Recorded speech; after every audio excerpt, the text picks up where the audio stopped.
एक दूध वाला हर रोज हमारे घर दूध देने आता था। वह मुझे रोजाना दूध का ग्लास मेरी सास से चोरी से देता और कहता, ये पीने से आपके यहाँ बच्चा पैदा होगा। शादी को 10 साल हो चुके थे, लेकिन औलाद ना थी क्योंकि मेरा पति नामर्द था, ऐसा लोगों का कहना था।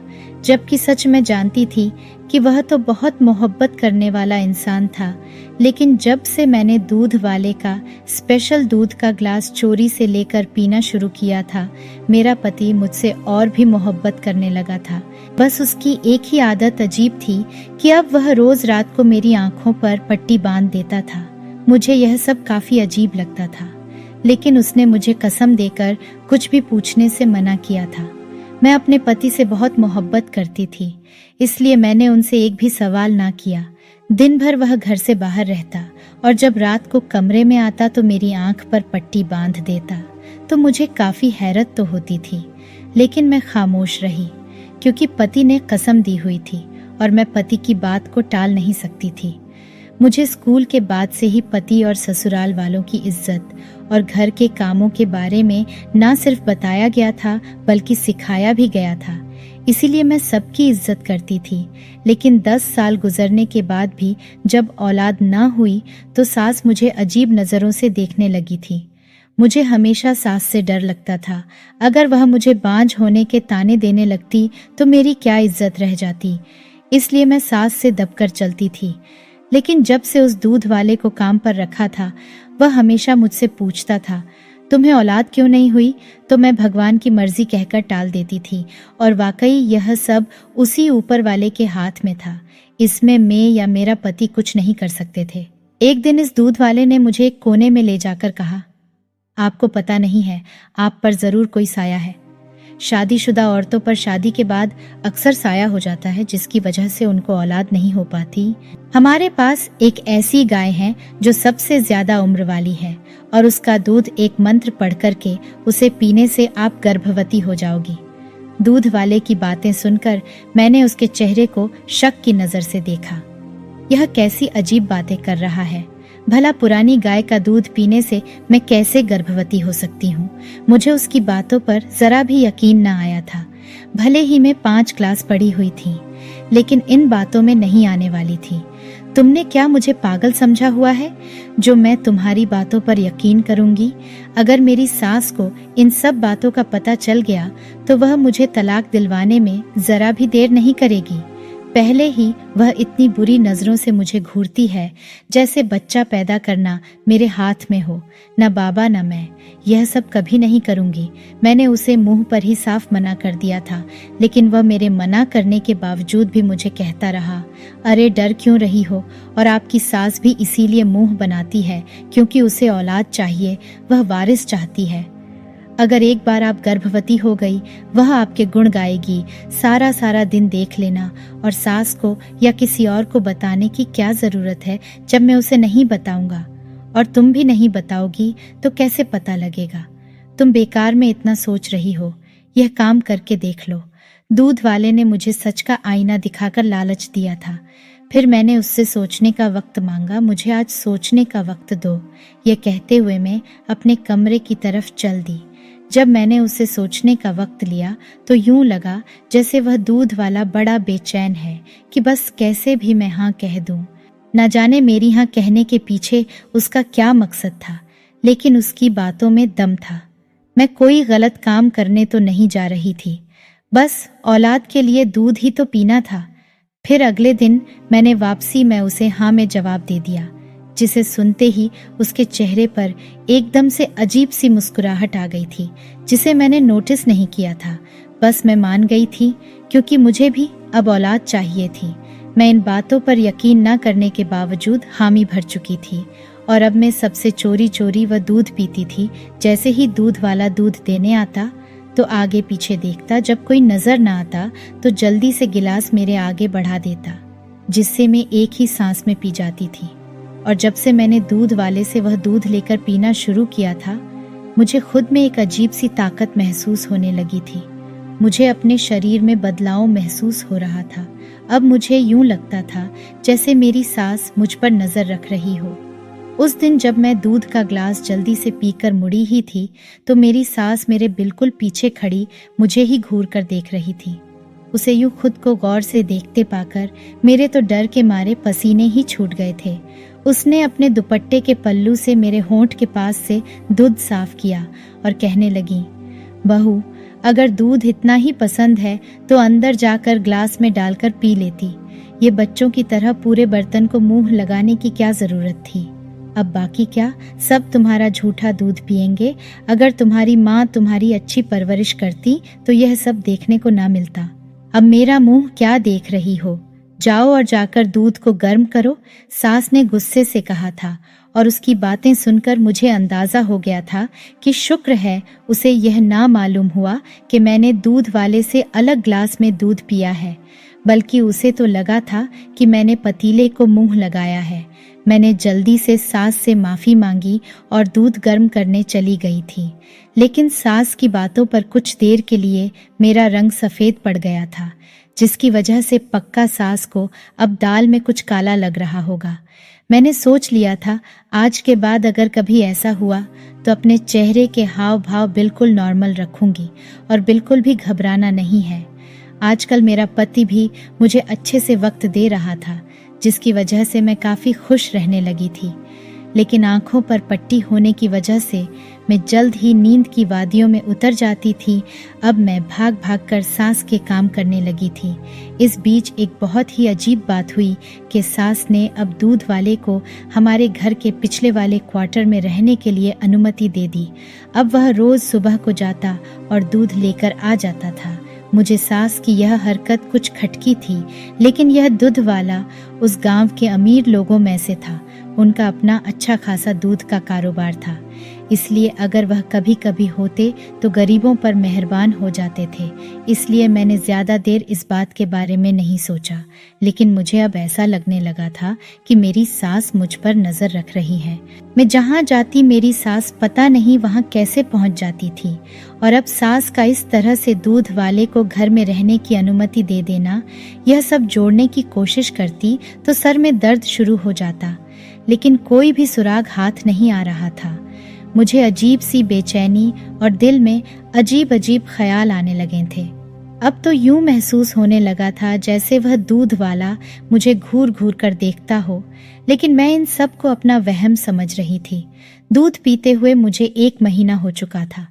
उस दिन मेरी अचानक से तबीयत बिगड़ी थी और जो बात पता चली थी वह सुनकर मुझे अपने कानों पर यकीन नहीं हो रहा था। तो मैंने ऊपर वाले का धन्यवाद किया और अकेले में उस दूध वाले को बुलाकर उसे पैसे देकर उसका भी धन्यवाद किया। मुझे इस तरह खुश देखकर वह दूध वाला अजीब सी हंसी हंसा और बोला, मुझे पैसे नहीं बल्कि कुछ और चाहिए। उस दिन मैं इतनी खुश थी, मैंने जल्दी से हामी भर दी। तुम जो भी कहोगे सब मिलेगा, बताओ क्या चाहिए तुम्हें। मैंने जब पूछा तो वह फिर से हंसने लगा। देखिए, ये सब मेरी वजह से ही तो हुआ है, इसलिए मैं कीमत भी अच्छी खासी वसूल करूंगा, लेकिन अभी आप मुझे वह नहीं दे सकती जो मैं चाहता हूँ। इंतजार करो, मैं खुद बताऊंगा। और हाँ, एक बात याद रखना, जो दूध मैं रोज पीने के लिए देता हूँ, अब भी तुम उसे रोज पीती रहना। अगर नहीं पियोगी तो अपने बच्चे से हाथ धो बैठोगी।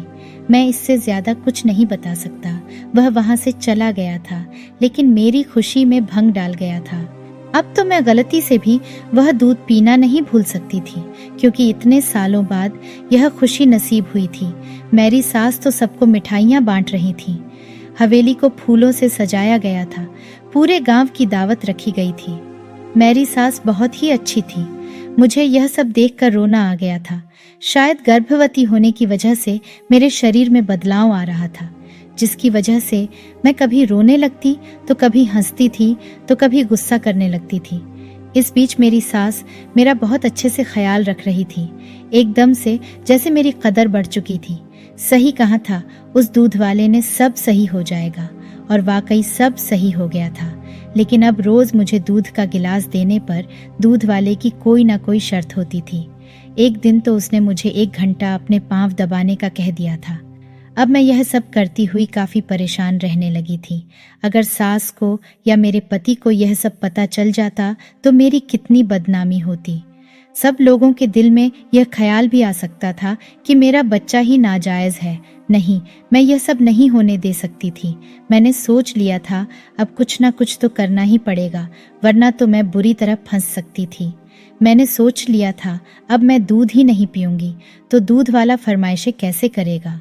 अगले दिन मैंने अपनी सोच के मुताबिक दूध पीने से मना कर दिया तो दूध वाले का रंग उड़ गया था। वह परेशान हो गया और बोला, देखो, अगर एक शर्त को ना मानने की वजह से तुम यह सब करोगी तो नुकसान तुम्हारा ही होगा।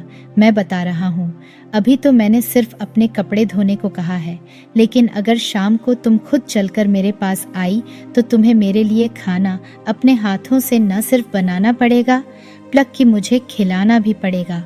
सोच लो, उसने तो मुझे सीधी सीधी धमकी ही दे दी थी, जैसे उसे यकीन हो मैं जरूर आऊंगी। धिक्कार हो तुम पर, और तुम्हारी शर्त पर जरा शर्म नहीं तुम्हें। मैं एक शादीशुदा औरत हूँ और अब तो गर्भवती भी हूँ। मैंने गुस्से से कहा था, तो क्या हुआ, गर्भवती भी तो मेरी वजह से ही हुई हो। अगर मैं उसकी कुछ कीमत वसूल कर रहा हूँ तो इतना परेशान क्यों हो रही हो। मैंने तुमसे रात गुजारने का तो नहीं कहा ना। मैं कुछ भी कर सकता हूँ तो कर लो जो करना है, मैं नहीं पीऊंगी वह दूध। मैंने गुस्से में उसे कहा और वहां से चली गई। 1 घंटे बाद मुझे अपने कमर और पेट में दर्द महसूस हुआ था और फिर दाई को बुलवाया, लेकिन कोई आराम नहीं हो रहा था। तब मुझे वह दूध वाला एक बार फिर खिड़की में खड़ा नजर आया। मैंने सबको कमरे से बाहर भेज दिया और उसने मुझे जल्दी से वह दूध ला कर दिया, जिसे पीने से 10 मिनट के बाद ही मैं ठीक हो गई थी। अब मैं पहले से काफी बेहतर थी। मैंने दवाई भी खाई थी। उसके बाद मुझे उसके लिए शाम में खाना बनाकर उसे खिलाना पड़ा था।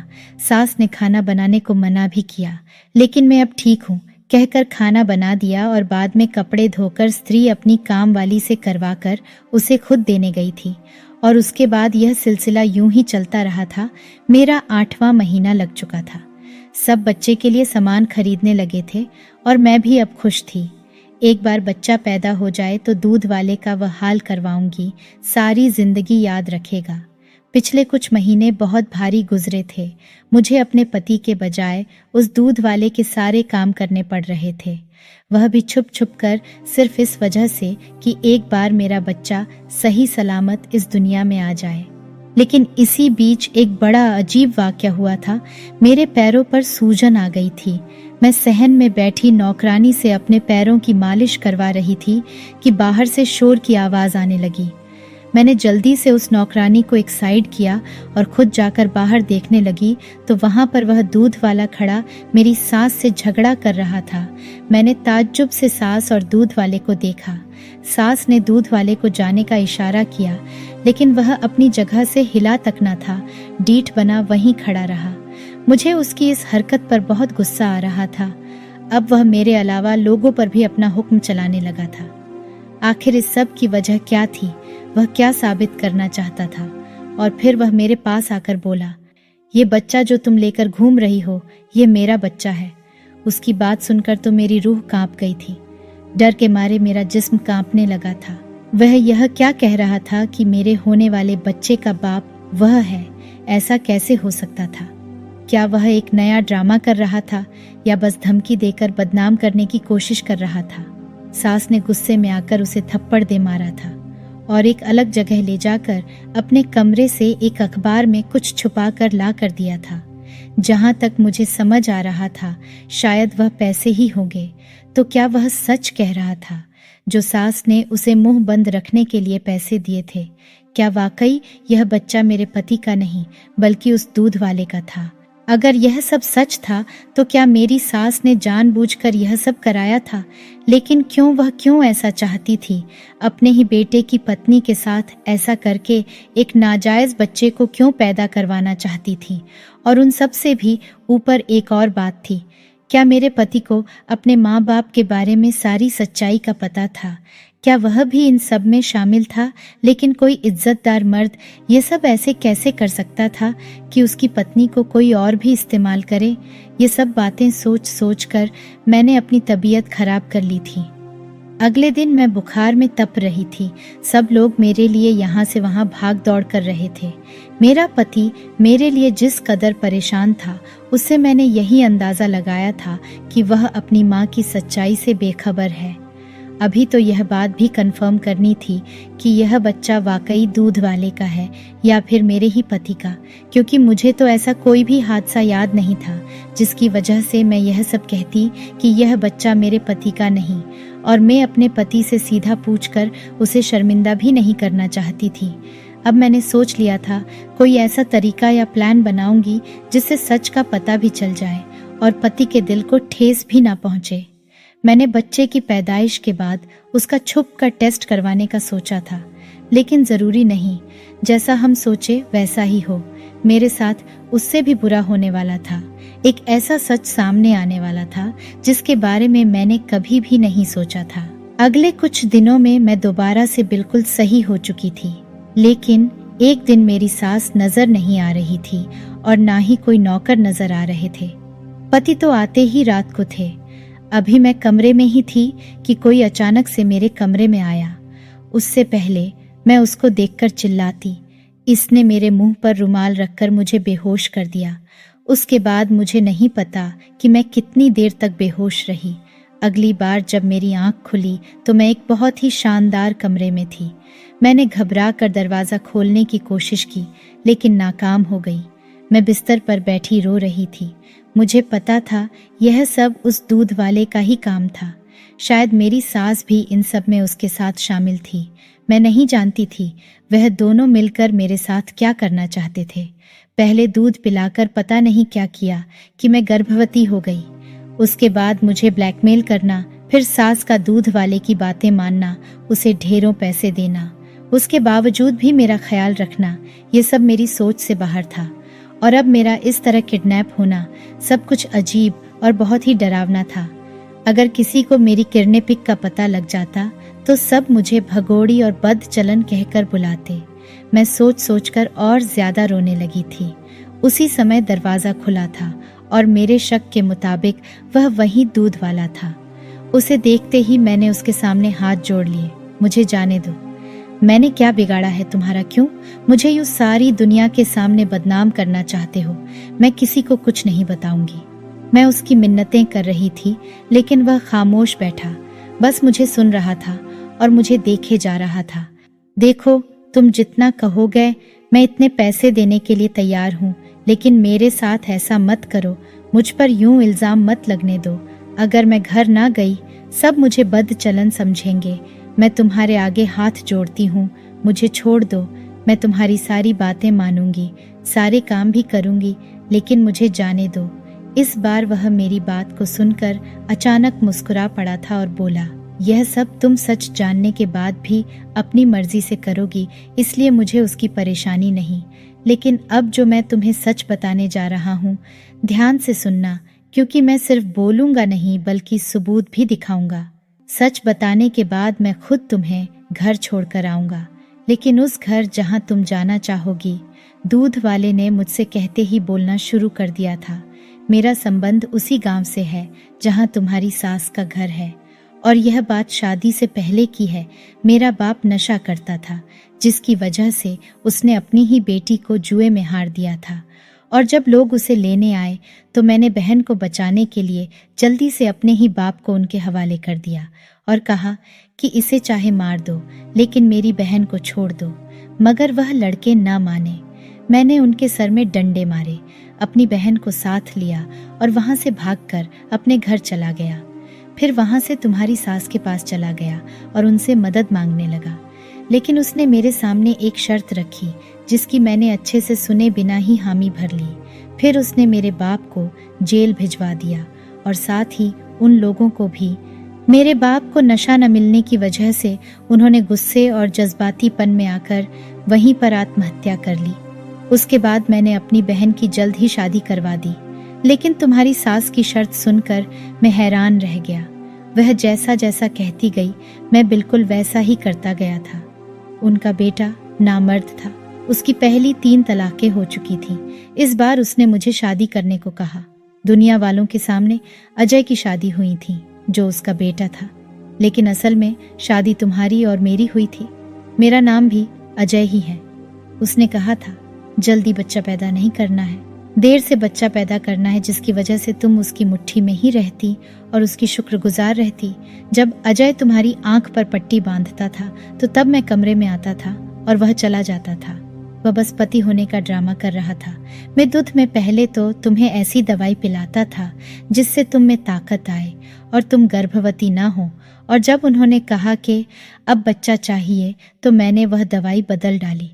अब मैं ताकत की दवाई दूध में डालकर दे देता था, लेकिन जब तुम गर्भवती हो गई तो मैंने दूध में दवाई डालना बंद कर दी थी, क्योंकि वह बच्चे को नुकसान पहुंचा सकती थी और मुझे अपनी औलाद को नुकसान देकर क्या मिलता।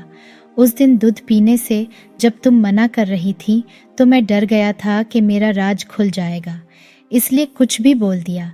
लेकिन तुम्हें जब तकलीफ हुई तो पता चला कि अक्सर शुरू में ऐसा ही होता है, और तुम जब मेरे काम करती तो मुझे बहुत खुशी होती थी। दिल करता था मैं अपने बच्चे को महसूस करूं, लेकिन मैं ऐसा नहीं कर सकता था, इसलिए वह सब नाटक किया। उस दिन मैंने तुम्हारी सास से कहा था कि मैं और नाटक नहीं कर सकता, मेरा बच्चा होने वाला है। मैं अपनी पत्नी को सब सच बताना चाहता हूँ, क्योंकि तुम मुझसे नफरत करने लगी थी, जो मैं बर्दाश्त नहीं कर पा रहा था। लेकिन उसने पैसे दिखाकर मुझे धमकी दी कि अगर मैंने ऐसा वैसा कुछ किया तो वह हमारे बच्चे को इस दुनिया में आने से पहले ही मार देती। इसलिए मैं डर गया था और वहां से चला गया। लेकिन अब तुम्हें वहां छोड़ना खतरे से खाली नहीं था, इसलिए मैंने तुम्हें किडनैप कर ली। तुम्हारी सास कुछ नहीं कर सकती, वह जानती है तुम्हें मैं लेकर गया हूँ और उसे तुम्हारी फिक्र भी नहीं। वह तो बस बच्चा दिखाकर सबके सामने यह साबित करना चाहती है कि उसके बेटे में कोई खोट नहीं है। वह लड़कियां ही बांझ थीं और लोगों में वो अपने बेटे की इज्जत कायम रखने के लिए यह नाटक कर रही है।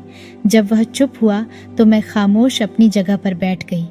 उस औरत ने मेरे साथ कैसा धोखा किया था, सिर्फ उसने नहीं, मेरे अपने पति ने भी, लेकिन वह मेरे आसपास ही रहा। इस बात से मुझे कुछ हौसला मिला। अब मैं दोबारा वहां नहीं रहने वाली थी, लेकिन मैं उन माँ बेटे की सच्चाई सारी दुनिया को दिखाना चाहती थी। फिर मैं उसके साथ शहर में ही रही थी। मेरी ड्रामेबाज सास 2 बार आ चुकी थी और मुझे कुछ न बोलने की धमकी दे चुकी थी। जब मेरी बेटी पैदा हुई तो उसी समय मैंने अपने पति और बच्ची का टेस्ट करवा लिया और गांव जाकर सबको सब सच बताकर उस झूठी औरत का असली चेहरा दिखाया, जिसने सिर्फ अपने बेटे का राज छुपाने के लिए मुझे मेरे पति से दूर रखा। और अगर उस बीच कुछ गलत हो जाता तो मैं कभी खुद को माफ न कर पाती। सब लोगों ने उस औरत पर थू-थू की सांस और उसके बेटे को भी बहुत बुरा भला कहा। मजबूर होकर उन दोनों को यह गांव छोड़कर जाना पड़ा। अब मैं और मेरा पति यानी दूध वाला अपने घर में रहते हैं। हम दोनों अपनी जिंदगी में खुश हैं। मेरे पति ने यह सब अपनी बहन की जान बचाने के लिए किया था, इसलिए मैंने उसे माफ कर दिया था। लेकिन ये भी शुक्र था कि वह हमेशा साए की तरह मेरे साथ ही थे। तो दोस्तों, यह थी हमारी आज की कहानी। आपका क्या कहना है इस कहानी के बारे में कमेंट करके हमें जरूर बताएं। वीडियो को लाइक कर दीजिए और इसी तरह की कहानियां लगातार देखने के लिए चैनल को सब्सक्राइब करके घंटी को दबाकर ऑल पर सेट कर दीजिए, ताकि आने वाली वीडियो का नोटिफिकेशन आपके पास तुरंत पहुंचे। मैं मिलता हूं आपसे अगली वीडियो में, तब तक के लिए धन्यवाद।